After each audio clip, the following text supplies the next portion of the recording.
మోకాళ్ళ మరియు నడుము నొప్పులకు చిన్న ఇంజెక్షన్ ద్వారా పరిష్కారం. డాక్టర్ ప్రకాష్ గుడిపూడి, 18 సంవత్సరాల అనుభవం. సంప్రదించండి. Elite spine and pain management centre, Manikonda, Hyderabad. Chandrababu Naidu గారు ఏం చేస్తున్నాడో చూడండి. హైదరాబాద్ లో ఇంట్లో కూర్చుంటాడు. కాలు బయట పెట్టకుండా వేరే రాష్ట్రాల్లో ఇచ్చిన వాళ్ళ ఎన్నికలప్పుడు ఇచ్చిన మేనిఫెస్టోలన్నీ తెప్పించుకుంటాడు.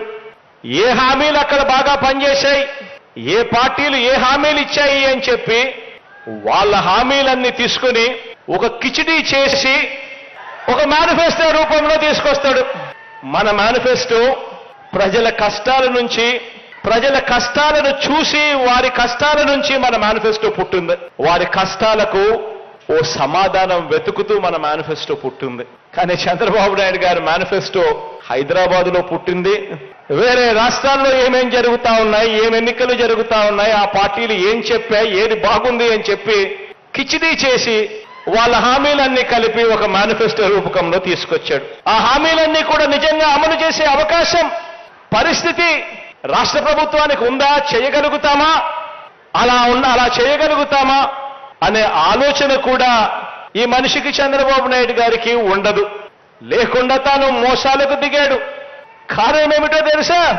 కారణం ఎలాగూ ఇచ్చేది లేదు కాబట్టి, ఎలాగూ చేసేది మోసమే కాబట్టి, అబద్ధాలు ఆడడంలో భావదారిద్ర్యం ఎందుకని.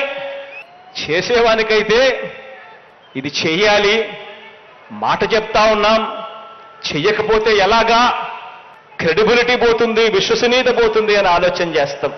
కానీ చంద్రబాబు నాయుడు గారు మాత్రం ఆయన జీవిత చరిత్ర చూస్తే ఎలాగూ ఇచ్చేది లేదు కాబట్టి, ఎలాగూ చేసేది మోసమే కాబట్టి, అబద్ధాలు ఆడడంలో భావదారిద్ర్యం ఎందుకని, నమ్మినవాడు మునుగుతాడు, నమ్మించిన వాడు దోచుకోగలుగుతాడు అన్న ఫిలాసఫీతో చంద్రబాబు నాయుడు గారు అడుగులు పడతా ఉన్నాయి.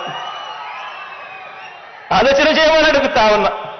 ఎలాగో ప్రజలు అధికారం ఇవ్వరన్న నమ్మకంతో బాబు తన మార్కు గ్యాంబ్లింగ్ మొదలు పెట్టాడు. ఎలాగో ప్రజల అధికారంలోకి తన ఎట్టాగో తీసుకుని రారు, నమ్మకం లేదు అని గ్యాంబ్లింగ్ మొదలు పెట్టాడు. తన మార్క్ గ్యాంబ్లింగ్ మొదలు పెట్టాడు. మొన్నటిదాకా అన్నాడు జగన్ మాదిరిగా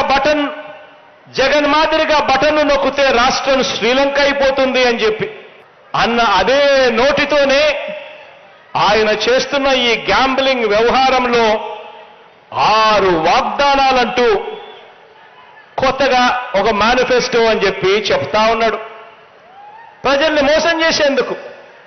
పైగా ఇది శాంపుల్ మాత్రమే.